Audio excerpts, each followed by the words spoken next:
بسم اللہ الرحمن الرحیم۔ السلام علیکم۔ حضرت امام حسین اور کربلا کا واقعہ۔ پیارے ناظرین، واقعہ شروع کرتے ہیں۔ حضرت امیر معاویہ رضی اللہ تعالی عنہ کی شہرت کے بعد آپ کے بیٹے یزید کو خلافت مل جاتی ہے۔ یزید ایک بدترین اور بدبخت شیطان تھا، شرابی تھا، زانی تھا۔ یزید کو جب خلافت ملی تو یزید سمجھ گیا کہ میری خلافت کو حضرت امام حسین رضی اللہ تعالی عنہ کو کبھی قبول نہیں کریں گے۔ اس لیے یزید مدینہ منورہ کے کنور ولید بن عتبہ کو خط لکھا کہ حسن ابن علی، عبداللہ ابن عمر اور عبداللہ ابن زبیر رضی اللہ تعالیٰ عنہ کو کہو کہ میری بیعت کو مانے، اور اگر وہ بات نہ مانے تو ان پر ظلم و ستم کرنا۔ حضرت امام حسین رضی اللہ تعالیٰ عنہ کو یزید کی بیعت کرنے سے انکار کر دیا، کیونکہ یزید آپ کے نزدیک مسلمانوں کی امامت اور خلافت کے لائق نہیں تھا، کیونکہ آپ یہ جانتے تھے کہ یزید فاسق و فاجر تھا، جانی تھا، شرابی تھا اور ظالم تھا۔ امام حسین رضی اللہ تعالیٰ عنہ کو مدینہ شریف چھوڑ کر مکہ شریف تشریف لے آئے۔ اب آپ کو مکہ شریف میں کوفیوں کے ڈھیر سارے خط آنے لگے۔ ان خطوں میں لکھا ہوا تھا کہ اے امام حسین، آپ کوفہ تشریف لے آئیے، یہاں پر یزید کا ظلم و ستم بڑھتا چلا جا رہا ہے، ہم آپ سے بیعت کریں گے، یزید کو بیعت ہمیں ہرگز قبول نہیں ہے۔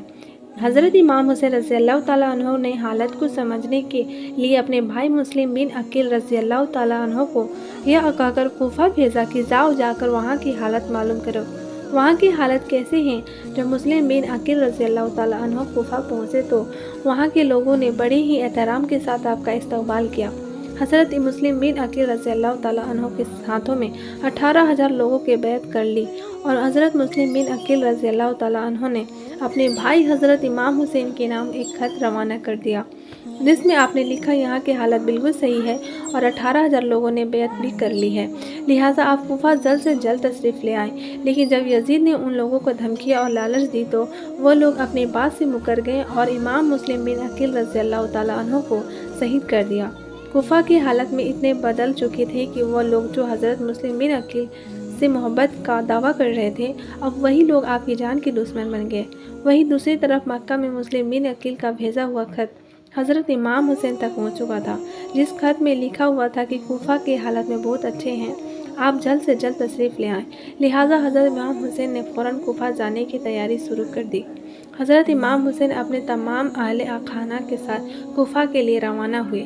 امام حسین ابن علی کو حضرت مسلم بن عقیل کو شہادت کوفہ کی بے وفائی کی خبر اس وقت ملی جب آپ مکہ شریف سے کوفہ کی طرف روانہ ہو چکے تھے۔ جب آپ کوفہ شہر کے بالکل قریب پہنچ گئے تو آپ کو یزیدی فوج نے روکنے کی کوشش کی۔ حضرت امام حسین نے فرمایا کہ میں تم لوگوں کو بلانے پر ہی کوفہ شہر میں آیا ہوں، اگر تم لوگ چاہتے ہو کہ میں نہ آؤں تو واپس جانے دو، میں جانے کے لیے تیار ہوں۔ یزیدی فوج نے حضرت امام حسین کو کوفہ شہر میں داخل نہیں ہونے دیا۔ حضرت امام حسین رضی اللہ تعالیٰ عنہ کا کربلا کا سفر۔ لہٰذا حضرت امام حسین اپنے پورے قافلے کے ساتھ اپنا راستہ بدل لیے۔ چلتے چلتے جب آپ چٹیل میدان میں پہنچ گئے تو آپ نے ایک شخص سے سوال کیا کہ یہ کون سی جگہ ہے؟ اس شخص نے کہا اس جگہ کو کربلا کہا جاتا ہے۔ آپ نے فوراً اپنے پورے لشکر کو حکم دیا کہ یہیں پر خیمہ لگا دیا جائے۔ محترم عزیز دوستو، اس طرح سے حضرت امام حسین کربلا میں پہنچ گئے۔ ادھر یزیدی فوج کو جب اس بات کا علم ہوا کہ حضرت امام حسین نے اپنا خیمہ کربلا کے میدان میں لگایا ہوا ہے تو یزیدی فوج نے بھی فوراً کربلا کے میدان میں پہنچنا شروع کر دیا۔ یزید کی جو فوج کربلا پہنچ رہی تھی، ان کی سپاہی سالاری ابن سعد کر رہا تھا۔ حضرت امام حسین نے ابن سعد سے کہا کہ یا تو تم مجھے یزید کے پاس لے چلو یا پھر مجھے اپنے شہر مکہ واپس جانے دو۔ لیکن ابن سعد ان دونوں باتوں میں سے کوئی بھی بات نہیں مانی اور وہ آپ کو بیعت کرنے پر مجبور کرتا رہا۔ لیکن حضرت امام حسین نے اس کی بات سے انکار کر دیا کہ دن گزرتے گئے اور 3 محرم کا دن آ گیا۔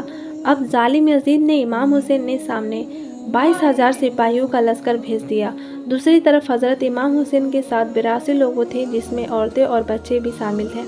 کتنی حیرت کی بات ہے کہ یزیدیوں میں امام حسین کا اتنا خوف تھا کہ جہاں امام حسین صرف 82 لوگوں کے ساتھ میدان کربلا میں تھے، جس میں عورتوں اور بچے بھی شامل تھے، وہی یزید نے مقابلے کے لیے آپ کے سامنے 22,000 کا لشکر بھیج دیا، جو کہ امام حسین کے سامنے 100 گنا سے بھی زیادہ تھا۔ امام حسین کے سامنے یزیدی فوج کی حوصلے پست ہو گئے اور ان لوگوں میں سے کسی میں سے اتنی ہمت نہیں تھی کہ وہ حضرت امام حسین سے مقابلہ کر سکے۔ آخرکار انہوں نے یہ فیصلہ کیا کہ اگر امام حسین کو ہرانا ہے تو ان کا پانی بند کرنا پڑے گا، تبھی ان کا مقابلہ کیا جا سکتا ہے۔ دن گزرتے گئے اور 7 محرم کا دن آ گیا، اور 7 محرم کو ہی یزیدی فوج نے امام حسین کے قافلے والوں پر پانی بند کر دیا۔ آپ کو بتاتے چلے کہ کربلا کے میدان میں پانی کا کوئی بھی انتظام نہیں تھا سوائے نہر فرات کی، لیکن 7 محرم کی دن نہر فرات کا پانی بھی حضرت امام حسین کے خیمے والے لوگوں کے لیے بند کر دیا گیا۔ حضرت امام حسین اور ان کے ساتھ موجود تمام نوجوان لوگ تو اس پیاس کو برداشت کرتے رہے، لیکن چھوٹے چھوٹے بچے اور عورتوں کا پیاس کی وجہ سے برا حال ہو چکا تھا۔ فوج یزید جو چاروں طرف سے امام حسین کے گھر والے اور تمام ساتھیوں کو گھیرے ہوئے تھی، انہوں نے یہ طے کیا کہ اب 9 محرم کے دن امام حسین کو قتل کر دیا جائے۔ معاذ اللہ۔ حضرت امام حسین نے حضرت عباس رضی اللہ تعالیٰ عنہ سے کہا، عباس جاؤ یزیدی فوج کے پاس اور ان سے کہو ہمیں ایک رات اللہ کی عبادت کرنے کے لیے دی جائے۔ جب حضرت عباس نے یزیدی فوج سے ایک رات کی مہلت کے لیے کہا تو ان لوگوں نے آپ کی بات مان لی۔ جب 9 محرم کی تاریخ آئی تب حضرت امام حسین کو یقین ہو چکا تھا کہ یزید کی فوج کا مقصد صرف اور صرف مجھے شہید کرنا ہے، اس کے علاوہ یزید اور کچھ بھی کہنے کے لیے تیار نہیں ہے۔ اس لیے حضرت امام حسین نے 9 محرم کی رات میں اپنے تمام خیمے والوں کو ایک جگہ پر اکٹھا کیا، اور آپ نے کہا کہ یہ بات تو طے ہو چکی ہے، یہاں پر موجود سبھی لوگ 1-2 دن کے اندر شہید کر دیے جائیں گے، اس لیے یہاں موجود آپ میں سے جو بھی واپس لوٹنا چاہتے ہیں وہ لوٹ جائیں۔ حضرت امام حسین نے فوراً خیمے میں جال رہے تمام دیے ہوئے بجھا دیے اور اندھیرا کروا دیا تاکہ جو بھی جانا چاہے وہ چلا جائے۔ تھوڑی دیر بعد جب دیوں کو دوبارہ جلایا گیا تو سارے کے سارے لوگ بیٹھے آنسو بہا رہے تھے، یعنی کوئی بھی حضرت امام حسین کو چھوڑ کر جانے کے لیے تیار نہیں تھا۔ حضرت امام حسین رضی اللہ تعالیٰ عنہ اور یزیدی فوج کے بیچ جنگ۔ آخرکار 10 محرم کا دن آیا اور حضرت امام حسین اور یزید کی فوج کے بیچ جنگ ہونا شروع ہو گئی۔ جہاں ایک طرف یزید کی ایک بڑی فوج تھی تو وہیں دوسری طرف امام حسین کے ساتھ صرف 72 لوگ تھے۔ اتنے میں فوج یزید کا حملہ شروع ہو جاتا ہے اور ہر شہید شہادت کا جام پیتا گیا۔ کبھی ہوئے شہید ہوتے ہیں تو کبھی قاسم شہید ہوتے ہیں، تو کبھی علی اکبر شہید ہوتے ہیں، تو کبھی اون محمد شہید ہوتے ہیں۔ 3 دن کے پیاسے امام حسین کے گھر والے اور تمام لوگ یزیدی فوج سے جنگ کرتے رہے اور ایک ایک کر کے شہید ہوتے گئے۔ حضرت عباس علمدار سے حضرت امام حسین کے 6 مہینے کے بیٹے علی اصغر کی پیاس نہیں دیکھی گئی۔ اپنے ایک مسجد لیا اور گھوڑے پر سوار ہو کر نہر فرات کے کنارے پہنچ گئے، اور آپ نے ایک مسجد پر لیا، لیکن جب آپ پانی لے کر واپس لوٹنے لگے تو یزیدی فوج نے آپ کے اوپر لگاتار 3 برسانا شروع کر دیا تھا۔ حضرت عباس جب تک حضرت امام حسین کے خیمے تک پہنچ پاتے تب تک یزیدی فوج نے تیر چلا کر حضرت عباس علمدار کو شہید کر دیا تھا۔ اس طرح حضرت عباس علمدار شہید ہو گئے۔